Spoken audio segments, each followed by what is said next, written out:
बुध का चचेरा भाई देवदत्त सदा ही बुध को नीचा दिखाने की कोशिश में लगा रहता था, लेकिन उसे हमेशा ही हार का सामना करना पड़ता था। एक बार जब बुध कपिल वस्तु पहुंचे, जो कि उनका जन्म स्थान था, जहाँ के वे राजकुमार थे, तो अनेक कुलीन साहब के वंशी राजकुमार उनके अनुयायी बने। देवदत्त भी उनमें से एक था। कुछ समय पश्चात देवदत्त ने भी कुछ जादुई शक्तियां प्राप्त की और एक बार उनका प्रदर्शन मगध के भावी सम्राट अजातशत्रु के समक्ष किया, जहां वह सम्राट अजातशत्रु के सामने एक छोटे से बालक के रूप में प्रकट हुआ, जिसके सिर पर सांपों की पगड़ी बनी हुई थी। तभी से वह सम्राट अजातशत्रु का चहेता बन गया था और सम्राट उसे आदर की दृष्टि से देखते थे। कुछ दिनों बाद जब देवदत्त मगध से लौटकर बौद्ध संघ में वापस आया, तो उसने स्वयं को बुद्ध से श्रेष्ठ घोषित कर दिया और संघ का लीडर बन उसका नेतृत्व करना चाहा।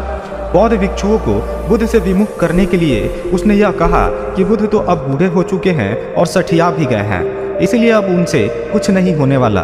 किंतु जब भिक्षुओं ने उसकी कोई बात नहीं सुनी, तो उसकी बुद्ध और संघ दोनों से नफरत और अधिक बढ़ गई। अब वह बुद्ध को बदनाम करने व नीचा दिखाने के तरीके खोजने लगा, लेकिन उसे कोई मौका नहीं मिल पा रहा था, क्योंकि सभी महात्मा बुद्ध को बहुत अच्छे से जानते थे।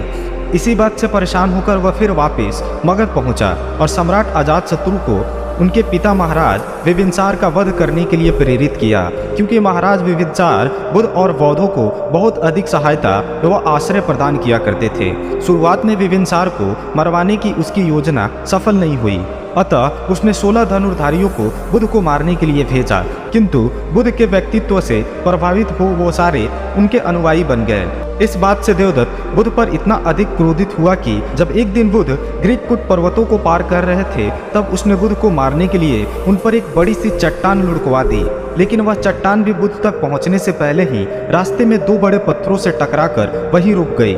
इस घटना के बाद तो देवदत्त की क्रोध की सीमा ही न रही। वह बुद्ध को नीचा दिखाने के लिए इतना उतावला हो गया कि उसने एक दिन मगध राज्य के अस्तबल में जाकर एक विशाल हाथी नीलगिरी को शराब पिलाकर बुद्ध के आगमन के मार्ग में छोड़ दिया। शराब के नशे में चूर हुआ विशालकाय हाथी सड़क पर तबाही मचाता हुआ जा रहा था।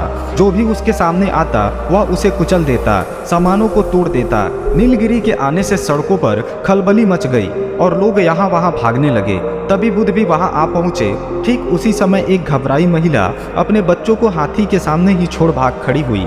जैसे ही नीलगिरी ने बच्चे को कुचलने के लिए अपने पैर बढ़ाए, ठीक उसके सामने बुद्ध जा खड़े हुए। उन्होंने हाथी की आंखों को घूरा व उसके सिर को थपथपाया।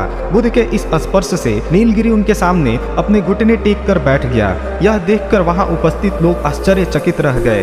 अब वहां के लोगों के दिलों में बुद्ध के लिए सम्मान और भी अधिक बढ़ चुका था। नीलगिरी हाथी की इस घटना के बाद देवदत्त को पूरे मगध राज्य में बदनामी का सामना करना पड़ा। लोगों ने देवदत्त को इतना भला बुरा कहा और उसका इतना मजाक उड़ाया कि देवदत्त को तत्काल ही नगर छोड़कर भागना पड़ा।